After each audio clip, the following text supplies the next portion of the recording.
जय हिंद दोस्तों, यूपीएससी हिंदी में आप सभी का बहुत बहुत स्वागत है। और एक बहुत ज़बरदस्त डाउट था जो मैंने एक वीडियो बनाया था प्रॉपर कि आपको पूरे साल की स्ट्रेटजी क्या रखनी है, खास तौर पे जो हमारे एस्पिरेंट 2024-25 के हमारे मित्र हैं जो तैयारी कर रहे हैं।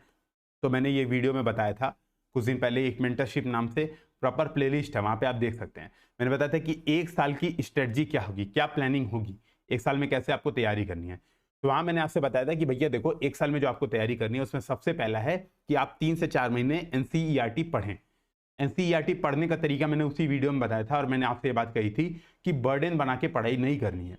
बहुत सारे यूट्यूब पे आप वीडियोस देखते होंगे जहाँ पे कहते हैं कि ये रट लो, ये रट लो, ये रट लो, आपका सिलेक्शन हो जाएगा। मैं इस बात के एकदम खिलाफ हूँ। मेरा मानना है कि आपको आईएएस बनना है, आपको पीसीएस बनना है, आपको ऐसी नौकरी करनी है जिसमें आपका एप्टीट्यूड काम आता है, आपका अनुभव काम आता है और आपका चीज़ों को लेके जो आपके कॉन्सेप्ट है, जो आपकी समझ है, वो काम आती है डिसीजन मेकिंग में। रटने से कभी आप एक बढ़िया आईएएस, बढ़िया पीसीएस नहीं बन पाएंगे, ये मेरा मानना है। इसलिए मैं सजेशन ये देता हूं कि पढ़ाई को बर्डन के तौर पे नहीं लेना है। रटने बैठोगे एक बार एनसीईआरटी या कोई भी किताब, तो आप उसको एज अ बर्डन उठा लोगे और फिर वो आपके लिए बहुत ज़्यादा मुश्किल हो जाएगा और प्रोसेस बहुत ज़्यादा खतरनाक कर देगा। मेरा खुद का भी एक्सपीरियंस है, मैंने 2 बार आईएएस का इंटरव्यू दिया हुआ है। पीसीएस 2020 में ऑलरेडी सेलेक्टेड हूं, तो और मेंस मैंने 4-4 बार तो दोनों के प्रॉपर लिखे हुए हैं सही तरीके से। तो मेरा खुद का भी एक्सपीरियंस है कि मैंने कैसे पढ़ाई को मैनेज किया है और कैसे मैं हमेशा चिल मूड में रहता हूं। तो मैं वही बात आपको भी यहाँ पे समझाने आऊँ। एनसीईआरटी की जो लिस्ट है वो आपको UPSC Hindi for CS, UPSC Hindi for CS, ये चैनल है, यहाँ पे देखेंगे तो आपको मिल जाएगी। तो अगर आप ये देखने वाले हैं तो आपको वीडियो देखने की जरूरत ही नहीं है, ये लिस्ट देख लीजिए, आपको प्रॉपर पता चल जाएगा कौन कौन सी एनसीईआरटी पढ़नी है।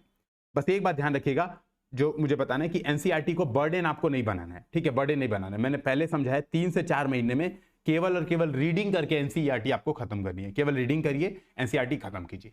एक जो मामला यहाँ पे उठता है कि सर कौन सी एनसीईआरटी खरीदें, ओल्ड खरीदें या न्यू खरीदें, ये बहुत वर्सेस क्वेश्चन आता है, बार बार लोग पूछते हैं। मेरा आपको यही सजेशन रहेगा, आप न्यू एनसीईआरटी लीजिए, प्रॉपर लेटेस्ट, जो सबसे लेटेस्ट है, पीडीएफ ऑफ ncert.nic.in, इस वेबसाइट पे आपको पीडीएफ भी प्रॉपर मिल जाएगी सारी एनसीईआरटी की। मैं कहूँगा अब जो अपडेटेड एनसीईआरटी है वो लीजिए, उसमें बहुत सारे डेटा, बहुत सारी चीज़ें अपडेटेड हैं। और जो नए जो यूपीएससी यूपीपीसीएस का जो पैटर्न है 2013 के बाद पूरा जो चेंज हुआ है, उसमें नई एनसीईआरटी को फोकस किया जाता है। पुरानी एनसीईआरटी बहुत ज़्यादा महत्व नहीं रह गया और बहुत ज़्यादा भारी किताबें पढ़ने की जरूरत नहीं है। तो लिस्ट क्या है इसको आप देख लीजिए। हिस्ट्री के लिए आपको क्या क्या लेनी है, तो 6, 7, 8, 9, 10, 11, 12 ये किताबें आपकी हिस्ट्री के लिए हैं। तो 6 से लेकर 12 तक की हिस्ट्री की किताबें आपको लेनी है। यहाँ पे प्रॉपर स्क्रीन पे फोटो भी लगी हुई है, ये पीडीएफ भी आप डाउनलोड कर सकते हैं। इसी तरह से ज्योग्राफी की भी सारी पढ़नी है आपको, पूरी 6 से लेकर 12 तक ज्योग्राफी भी सारी पढ़नी है, ठीक है। जैसे क्या होता है, कई बार आप ज्योग्राफी ऑप्शनल लेते हैं, तो जब ऑप्शनल लेते हैं तो मानव भूगोल के मूल सिद्धांत ये आपके लिए बहुत महत्वपूर्ण हो जाता है। ज्योग्राफी ऑप्शन नहीं भी लेते हैं, खासतौर पे अगर आप यूपी पीसीएस दे रहे हैं, यूपी पीसीएस फोकस्ड हैं, तो आप देखेंगे जो बहुत सारे मेंस में क्वेश्चन आते हैं कि ग्रामीण क्षेत्रों में आवास के प्रकार, सेटलमेंट से रिलेटेड जो प्रश्न आते हैं वो सारे आपके मानव भूगोल के मूल सिद्धांत से मिलते हैं, तो आप ये ले सकते हैं। प्रीलिम्स में भी बहुत सारे जो प्रश्न आते हैं प्रीलिम्स में कि ये कॉन्सेप्ट किसका है, जैसे कई बार ऐसा स्टेटमेंट दे देता है कि मानव प्रकृति के धूल का भी धूल कण है, यूपी पीसीएस प्रीलिम्स में खासतौर पर। तो ये किसने कहा, तो आपको पता है कि ये चर्चिल सैंपल ने कहा, तो वो ये मानव भूगोल के मूल सिद्धांत नामक जो एनसीईआरटी है वहां पर दी हुई है। तो मानव भूगोल को इग्नोर नहीं करना है, तो 6 से लेकर 12 तक सारी आपको पढ़नी है, भले से आपको ऑप्शनल हो चाहे ना हो, ये आपको रीड करना है। इसी तरह से पॉलिटी भी आपको सारी रीड करनी है। पॉलिटी और इंटरनेशनल रिलेशंस यहाँ पे साथ में है, ठीक है, क्योंकि बहुत सारी चीजें ऐसी हैं, जैसे आप देखेंगे समकालीन विश्व राजनीति, ठीक है, समकालीन विश्व राजनीति अगर आप देखेंगे तो ये प्रॉपर, ये आपको जो करंट में हम लोग आईआर पढ़ते हैं, इंटरनेशनल रिलेशन पढ़ते हैं, तो इंटरनेशनल रिलेशन पढ़ने के लिए ये वाली किताब plus current affairs more than sufficient है, और कुछ नहीं पढ़ना है। तो ये भी 6 से 12 तक की सारी एनसीईआरटी पढ़नी है।